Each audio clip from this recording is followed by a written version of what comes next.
Hello， 大家好，欢迎回到外媒看中国，我是安博然。Indian police have finally released a pigeon they detained 8 months ago that was suspected of being a Chinese spy. That's right, a pigeon. After a long investigation, police in Mumbai finally concluded the bird was innocent and set it free.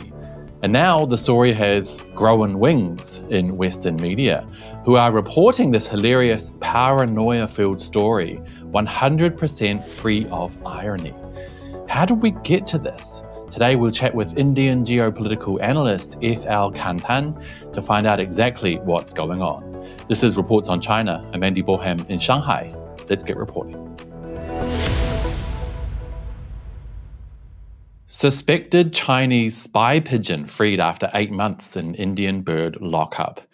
That's just one of the headlines splashed across Western media recently after a pigeon was detained by police in Mumbai under suspicion of spying for the Communist Party of China. Here's another, this one from The Guardian. Flight risk. Suspected spy pigeon released after 8 months in detention in India. Over the past year, we've seen many iterations of the Chinese spy story, from shipyard cranes to coffee machines, weather balloons to cars. But this one just about takes the cake. This from ABC News. The pigeon's ordeal began in May when it was captured near a port in Mumbai with 2 rings tied to its legs, carrying words that looked like Chinese. Police suspected it was involved in espionage and took it in, later sending it to a Mumbai hospital for animals. CNA report that the bird's incarceration has angered PETA India. That probe took an astonishing 8 months, the India Office of the People for the Ethical Treatment of Animals said in a Thursday statement. PETA India said that police had granted formal permission for the hospital to release the pigeon on Wednesday. For you and I, this story sounds completely laughable. It makes police in Mumbai sound completely paranoid and maybe in need of a reality check. But for Western media, it's being presented completely without irony.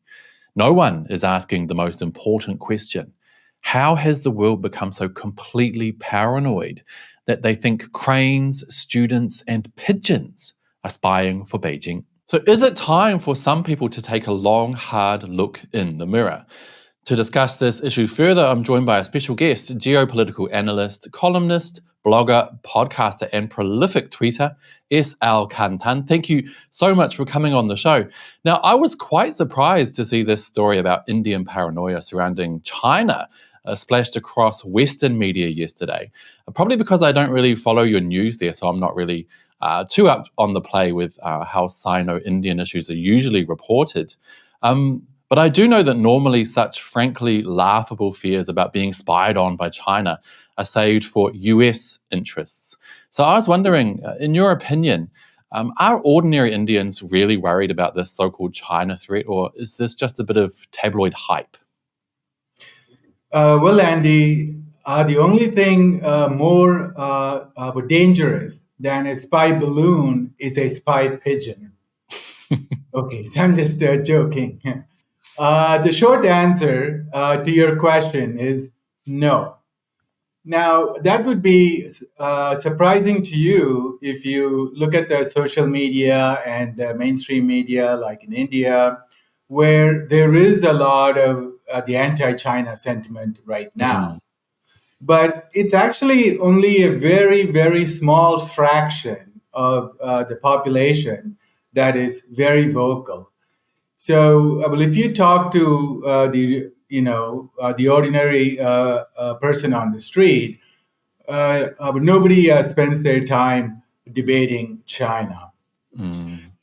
One more point is that so this is a rather new phenomenon that started in 2020 after the border clashes.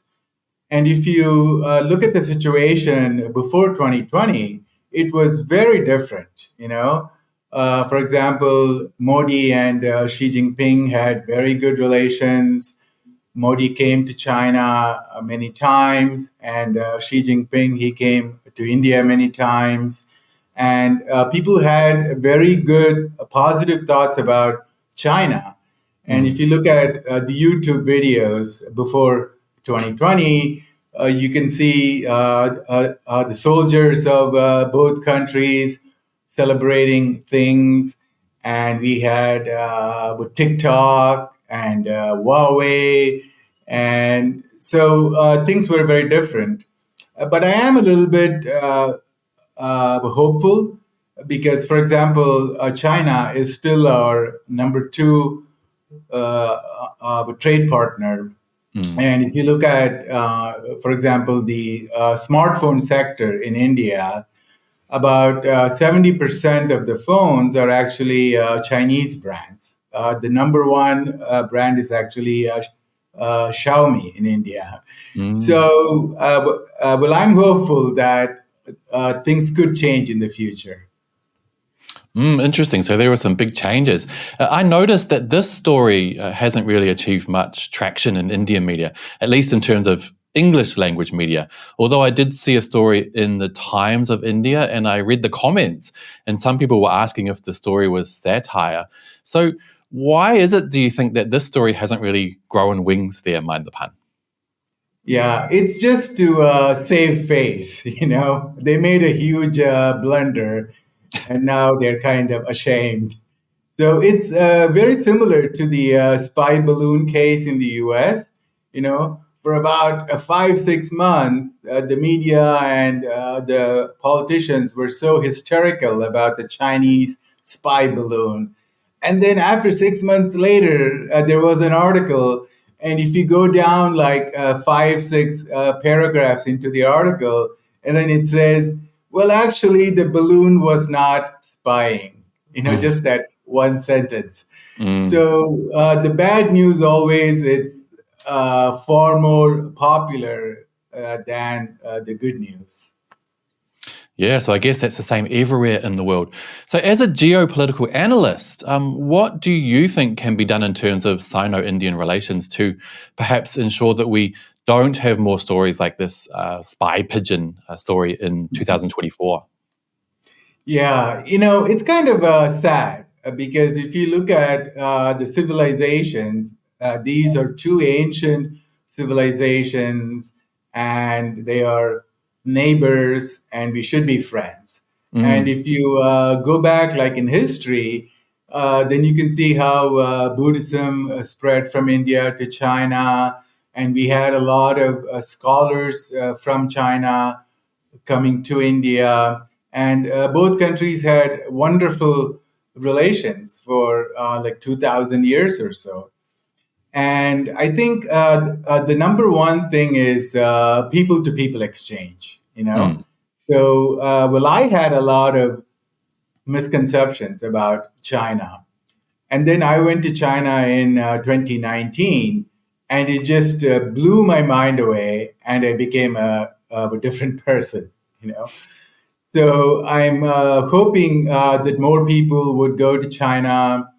So, for example, in the last few months, there have been some the YouTube bloggers from India. They've been going to China, and they also are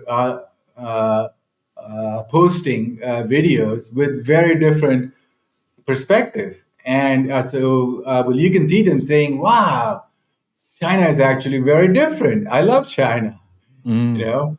And there was like an article recently about how a person from mainland China he came to India to help the Foxconn factory become better.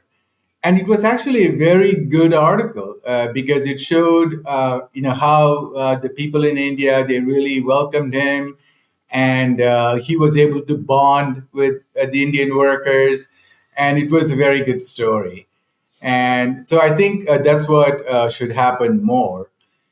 And from a practical point of view, we have to learn a lot from China because if you look at our country, India, it's now where China was maybe like 20 years ago. in terms of manufacturing, infrastructure, the urbanization, poverty alleviation, and all of that. So we have a lot to learn from China, and we can actually benefit from having very good relations with China. So we can say, hey, China, why don't you move some of your factories to India, and it will be a win-win situation, and show us how to build the high-speed rail, show us how to build the cities, the infrastructure, share with us the ideas about your poverty alleviation and all that. So I think, so hopefully in the next 1, 2, 3 years, there will be like a change, and then we can have really a productive win-win relation. So it sounds like, as usual, we need to move away from relying on mainstream media and have more people-to-people exchanges. SL Kanthan, thank you so much for your insight today. Thank you, Andy, so much. Okay, before I let you guys go, let's check out the results of a poll I ran on YouTube yesterday. I mentioned the spy pigeon story and asked you guys what might be a better way to spy on India. The choices were befriend high flyers on the Darjeeling Express, become a world leader so Modi will hug you, then bug him, pose as a student from the US coming to learn about democracy, or befriend Indian politicians by complimenting their great English, which happened to be the clear winner with nearly half of the vote. Nice one. Also, my follow account on Chinese video app Bilibili surpassed 750,000 this week. So I thought it high time I share some comments from there with you guys. On the spy pigeon story, one follower joked, "We should check which Bilibili influencers haven't posted a new video in 8 months." Another asked, when compared to the spy balloon story, which is more fantastical? What do you guys think? Let me know down below. And also, don't forget to hit like and subscribe if you haven't already. It really does help the channel. I'll see you all next time. Bye-bye.